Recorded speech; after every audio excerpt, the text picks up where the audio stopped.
ये भारत का वो कुंड है जहां भगवान परशुराम ने अपनी मां की हत्या करने के बाद अपने हाथ से चिपकी हुई कुल्हाड़ी से मुक्ति पाई थी। ये कथा है महान ऋषि जमदग्नि और उनकी धर्मपरायण पत्नी रेणुका की। कहा जाता है कि रेणुका प्रतिदिन नदी से कच्चे मिट्टी के घड़े में जल भरकर लाती थीं। आश्चर्य की बात यह थी कि घड़ा बिना पके होने के बावजूद कभी टूटता नहीं था।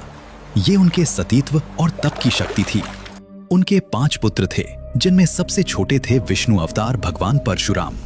एक दिन नदी तट पर जल भरते समय रेणुका की दृष्टि कुछ गंधर्वों पर पड़ गई, जो जल में आनंद क्रीड़ा कर रहे थे।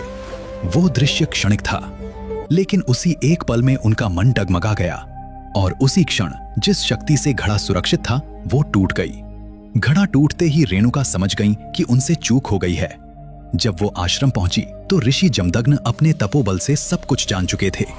क्रोध में आकर उन्होंने अपने पुत्रों को आज्ञा दी, अपनी माता का वध करो। चारों बड़े पुत्र इस आदेश को सुनकर स्तब्ध रह गए। उन्होंने इनकार कर दिया। ऋषि का क्रोध और बढ़ा और उसी क्षण चारों पुत्र पत्थर में बदल दिए गए। अब केवल एक पुत्र शेष था, परशुराम। उन्होंने इसे व्यक्तिगत निर्णय नहीं बल्कि पिता की आज्ञा और धर्म माना। भारी हृदय से उन्होंने अपनी कुल्हाड़ी उठाई और माता रेणुका का वध कर दिया। पुत्र की आज्ञाकारिता से ऋषि जमदग्नि प्रसन्न हुए और वरदान मांगने को कहा। परशुराम ने कोई शक्ति नहीं मांगी, कोई राज्य नहीं मांगा। उन्होंने कहा, मेरी माता को पुनः जीवित कर दीजिए और मेरे पत्थर बने भाइयों को भी मुक्त कर दीजिए। क्षण भर में सब कुछ वैसा ही हो गया जैसे कुछ हुआ ही न हो, लेकिन कर्म का लेखा अब भी शेष था।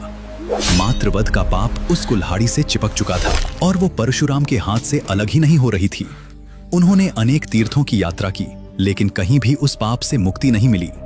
अंततः वे पहुंचे पूर्वी हिमालय में लोहित नदी के तट पर। जैसे ही उन्होंने उस जल को स्पर्श किया, एक अद्भुत चमत्कार हुआ। कुल्हाड़ी अपने आप उनके हाथ से गिर पड़ी।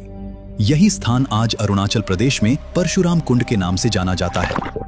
आज भी हर वर्ष मकर संक्रांति पर हजारों श्रद्धालु यहाँ स्नान करते हैं, इस विश्वास के साथ कि जैसे इस कुंड ने भगवान परशुराम को पाप मुक्त किया, वैसे ही उनके जीवन के दोष भी यहाँ धुल जाते हैं। यदि आप भगवान परशुराम के भक्त हैं तो कमेंट में जरूर लिखें, जय परशुराम।